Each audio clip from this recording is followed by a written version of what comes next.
అమ్మో ఇంకా 4 రోజులే ఉన్నది, తప్పిందంటే అంతే సంగతిగా.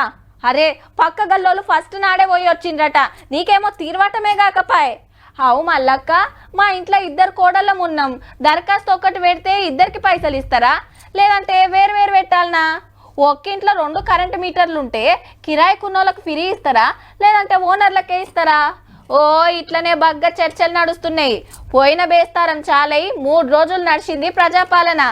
ఆయితారం సోమవారం బంద్ అయ్యి ఇవాళ మళ్ళా చాలైంది.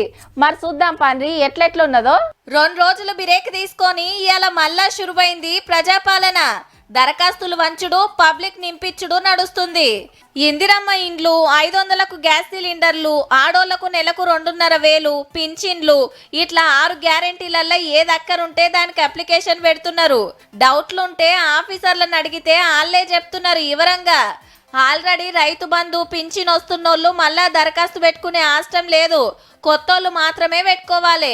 రేషన్ కార్డులకు సుతా అప్లికేషన్లు ఇవ్వచ్చు. కార్డుల కొత్త పేర్లు ఎక్కియాలంటే ఓ తెల్ల కాగితం మీద రాసిచ్చినా నడుస్తుందట.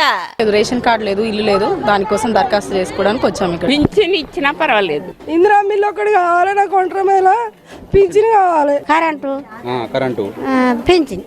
మరి ఇల్లు పెట్టుకోలే ఇందిరా మిల్లు? ఇల్లు కవర్ తిరుగుతారు, నాకు సాధ కాదు, నాకు ఉన్నది చాలు. మంత్రులు, ఎమ్మెల్యేలు, కలెక్టర్లు, ఆఫీసర్లంతా అప్లికేషన్లు తీసుకునే కాడికొస్తున్నారు. ఎట్లా నడుస్తుంది, ఏం తిప్పలుంది అరుచుకుంటున్నారు. అందరు దరఖాస్తు పెట్టుకోండి, తప్పకుండా ఇస్తామని మాటిస్తున్నారు. మాకు ఇన్ని దినాలకు ఇన్నేళ్లకోలే, మాకు 8 ఏళ్లకోలే లేనిది ఇప్పుడు వచ్చింది హామీ. మాకు ఇల్లు లేదు, ఇక వాళ్ళ రేషన్ కార్డు లేదు. చాలా మంది దరఖాస్తు దేనికి పెడుతున్నారంటే గ్యాస్, కరెంటు, మహాలక్ష్మి, ఇవి 3 మీదనే వస్తున్నాయి సార్. ఇయాల్టికి 4వ రోజు శనివారం దాకా నడుస్తుంది. మీకు ఈలున్నప్పుడే పోయి దరఖాస్తు ఇయ్యి, కానీ టైం లోపట్నే అటెనక ఛాన్స్ ఉండదని మంత్రి పొన్నం ప్రభాకర్ సారు క్లియర్ గా చెప్పిండు.